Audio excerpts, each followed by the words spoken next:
అలాగే సోమవారం పాల ప్యాకెట్ దానం ఇస్తే లక్ష్మీ కటాక్షం కలుగుతుంది, ఆదాయ మార్గాలు కూడా పెరుగుతాయి.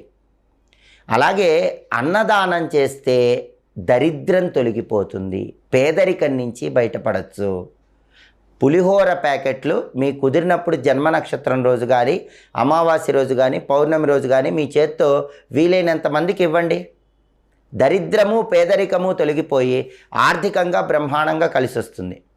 అలాగే మతిమరుపు ఎక్కువ ఉన్న వాళ్ళు మతిమరుపు తొలగిపోయి జ్ఞాపక శక్తి పెరగాలంటే ఉసిరికాయ దానం ఇవ్వాలి.